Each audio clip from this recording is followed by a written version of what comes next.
In a hall filled with a lot of activity, there's one game that's getting more attention than the rest, and that's Sea of Thieves. I'm here with Mike Chapman from Microsoft, who's going to explain what went into the development of this innovative multiplayer co-op. Mike, Sea of Thieves was demoed yesterday at the Microsoft press release, and it took a lot of people by surprise. I mean, it's one of these co-ops where you have to do particular tasks. You assign people to do either the gunning position or repair or captaining or defensive.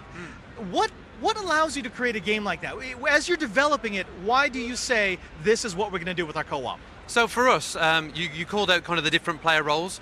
What we didn't do is kind of define a system where players have to choose a role in advance. We kept it free and dynamic. So what's cool about our world is a shared world filled with other players, but it's also filled with fantastical creatures and other quests that you can go and do.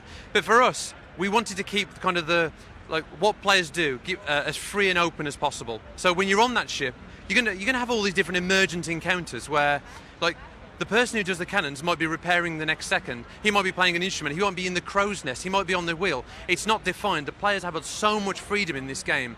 But seeing players play it here, like, players are sailing the ship within 5 minutes. And that was so critical for us. Not forcing tutorials on players, not overly explaining things. We just throw people into the world and they're exploring within kind of like a few minutes. It's been amazing to see. One of the aspects I really enjoy is you need a lot of team communication. This is one of those games where everyone needs to have a really good headset and they need to be able to listen and convey the information that they're seeing, because every player only sees a small part of the ship, a small part of the entire game. What have been the best players that you've seen? Because we've seen just a load of gamers come through here. Who are the ones who seem to cooperate the best?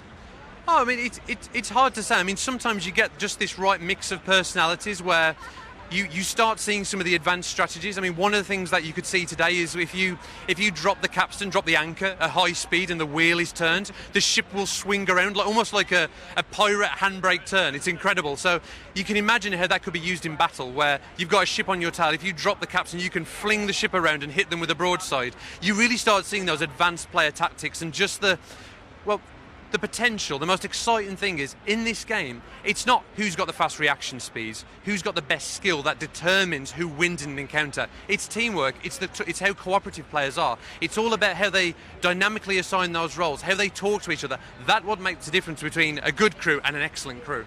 All right, Mike, I got to ask. I mean, obviously we expect to see Sea of Thieves be a tremendous hit. This is going to be one of those multiplayer games that everyone will need to have to play with friends. But where will this move on to next? What does your studio look at doing with this style of co-op?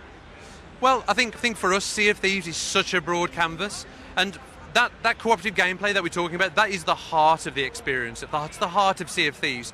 But at the same time, we're not limiting it to to just those types of players. If you want to go in there and be a solitary pirate and sail around on your little ship, we're going to let you do that. We're not going to force you to play that way. What we are doing is saying that that's the heart of the game. That's the best way to play. That's the way you're going to stand the most chance, go after the best quests. But it's up to you how you play. We want to give players the chance to live the pirate life they've always wanted to live. So it's not a dry pirate game. It's the ultimate pirate fantasy, and it's just like to be at Rare making a pirate game. It's just a massive opportunity for us.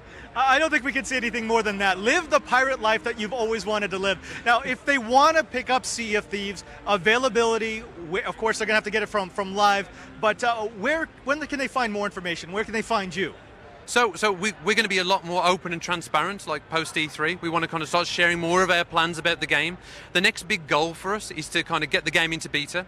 I think with a game as ambitious as this and all these different ways to play, the amount of freedom that we're going to giving players in this world, it's critical for us to get real players into that experience as fast as possible. To test these systems at scale, test the gameplay at scale. What's so exciting is I genuinely don't know how players are actually going to play.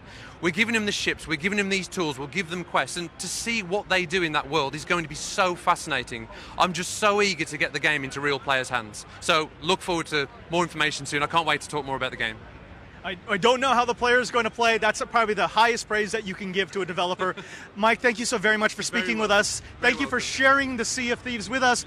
And folks, if you've ever wanted to be a pirate, now you can be a pirate with friends.